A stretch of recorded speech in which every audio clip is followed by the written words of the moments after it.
Hello, here we have another conservation of energy physics problem from the lecture notes, which correspond to Chapter 8 for a calculus-based Physics 1 class. And I will show all the steps here. So, Part A will start with how high a hill can a car coast up if friction is negligible and its initial speed is 110 kilometers per hour. So first of all, these calculations are often performed in SI units. So let us take 110 kilometers per hour and let us convert that via unit conversion to meters per second. Okay, so let's perform two unit conversions, one for the distance or displacement and the other for the time. Okay. So, in fact, let me do approximately here as well.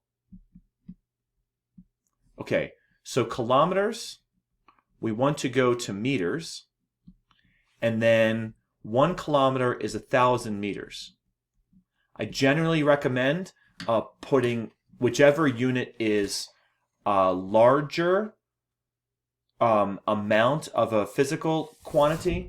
I recommend putting that as the conversion factor, because you could put 1 meter and then 10 to the minus 3 kilometers, depending upon what you look at on metric prefix tables and so on. But I think this makes a little more sense. And then hours is on the bottom, so hours has to go on the top, because when we do unit conversions, we think about canceling, but then the top and the bottom here have the same value in terms of units. So 1 hour should be exactly 3,600 seconds, because there's 60 seconds in a minute and 60 minutes in an hour. So effectively, we need to take 110, multiply by 1,000, and divide by 3,600. So we get approximately 30.6 or so meters per second. Okay? All right. Now, we want to find out how high up a hill a car can coast if there's no friction, or air resistance for that matter. So I think that if we do a very quick and dirty sketch here, here's a hill, approximated as a right triangle.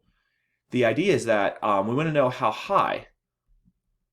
That's the y final. So I think at this point, the object has only kinetic energy, and I think at this point, when it stops, it has only gravitational potential energy final. So the conservation of energy equation is going to be the initial kinetic energy equal to the gravitational potential energy final. So the initial kinetic energy is going to be 1/2 mv initial squared, and that should be equal to mgy final. So the thing is, the masses cancel out of this equation. This is common for a lot of conservation of energy problems. Okay. Now, we want to solve for y final, so we want to divide by g. So then that's going to be the expression v initial squared, and the 2 and the g will both be in the denominator. Divided by 2g is y final.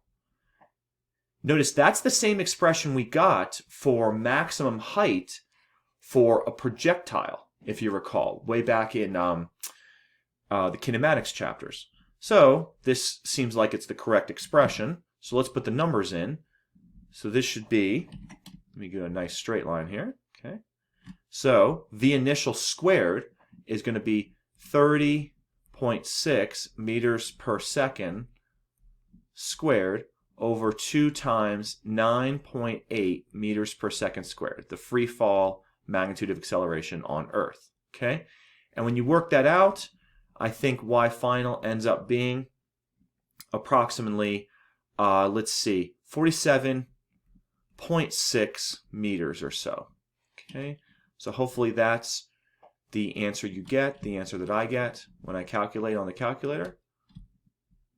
Okay. So there it goes. Okay. So that takes care of this first part, part A. And I should have labeled this was all part A. How about part B? Part B, it says, in actuality, a 750 kilogram car with an initial speed of 110 kilometers per hour coasts up a hill to a height of 22.0 meters above the starting point. how much thermal energy was released by friction? Okay, so what we're saying is that we don't actually get as high as 47.6. We only get to 22 meters. Okay, so the idea is that we could imagine either non-conservative work that's negative is done by friction, or we could say that there's an increase in the internal energy of the system if you consider both the car and the hill as the system, and that's heat, positive heat going into friction. So let's just perform the problem that way. That's more of an optimist view, everything being positive. So now we're going to write the initial kinetic energy is equal to the gravitational potential energy final new. The reason I say new is because it's not as high as it is in the previous part. So we don't go as high. We only really go maybe this high or so. And then let's see, plus the change in the internal energy owing to friction. Okay, so we also know the mass in this case. Let's write that down, 750 kilograms. And we know what the initial velocity is. It's just what we had before.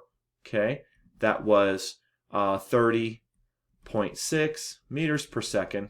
Okay, so I should have written this down earlier. Sorry, on the previous part. That's the initial velocity. And then let's see. We're solving for delta E internal because we're solving for the energy released by friction. And we know that the final height, nu, so the actual height that a real car coasts up when there's real friction, is about 22.0 meters. All right, fine. So let's write out these expressions, but let's also just solve for delta E internal. So the initial kinetic energy is 1/2 m initial, sorry, 1/2 m v initial squared equal to mg y final nu plus delta E internal. Okay, fine. Now what we should do is I'll move this over here, solve for delta E internal. Okay, so we should subtract this term, the potential energy term, over to here. So that should be 1/2 m v initial squared minus mg y final nu is equal to delta E internal. And let's put the numbers into this expression.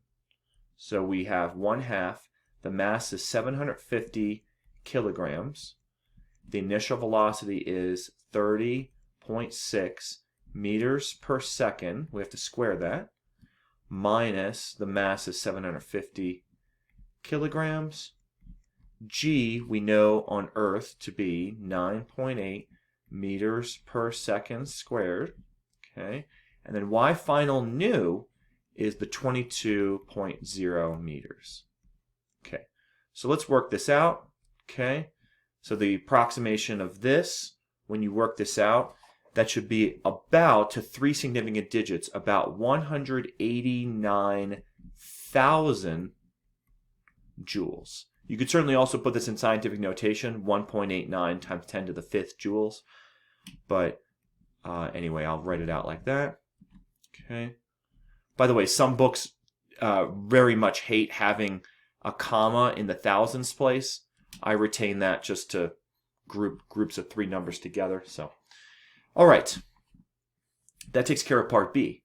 Now part C is, what is the average force of friction if the hill has a slope of 2.5 degrees above horizontal? So let's work that out here on this last page. So we know that delta E internal should have this for its expression. It should have a force of friction times, and this is going to be the force of friction rolling, because the car is actually rolling. I mean, it's very similar to kinetic friction, but force of friction rolling times delta R times the cosine of the angle between the delta R and the force of friction. So let's do a little sketch here, a right triangle sketch. So I don't know why it by default makes the right triangle not the way I want it. It's fine, so I'll just rotate this. Okay, so that's the direction that I want it. Okay, and I also want this to only be about 2.5 degrees. So why don't I do this? I'll stretch this out. Okay, so let's label some things on this. This is theta. Okay, and we know theta to be at 2.5 degrees. We haven't written that down yet. So it's a small angle. Okay, and then we note that if this is the car, so I'll do a horrible sketch of a car with some wheels here. Okay, so if this is our car, then we know that the delta R is upward as a vector, so that's its direction, up the inclined plane. So that's here.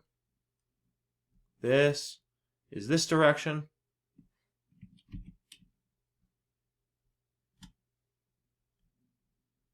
Okay, so that's the delta R direction, vector. And then we also know that the force of friction rolling should be down the inclined plane. So that should be exactly down the inclined plane. So this right here should give us a direction that's this way.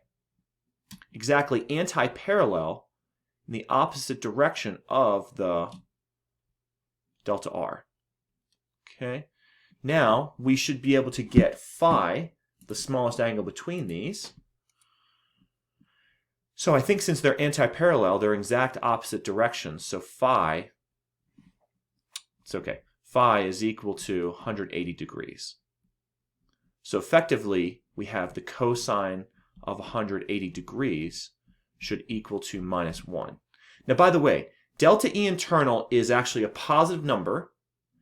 So the work done by the force of friction would be a negative number. So really, I just need absolute value on this. Absolute value is the same thing as the absolute, because it's a positive number, should be the same thing as the absolute value of this. So even though this is a -1, when we take absolute value, it's positive. All we're looking for is the magnitude of this force of friction. Now, by the way, again, I could probably copy and reproduce this triangle, because here we've talked about the physics, but now let me talk about briefly the geometry. So notice that delta R is this entire coasting distance up the inclined plane. So this is delta R. Let's see. Here. Here. And then the y final nu is here. And as before, this is theta. So notice we can solve this equation by dividing by delta R. So we can say delta E internal divided by delta R is going to give us the force of friction rolling. But delta R is not known, but y final nu is known. So we can say from geometry that the sine of theta is equal to, let's see, so it's going to be opposite over hypotenuse, because this is a right angle. This is meant to be a right angle. That looks terrible. I want to do this properly. So this is meant to be a right angle down here.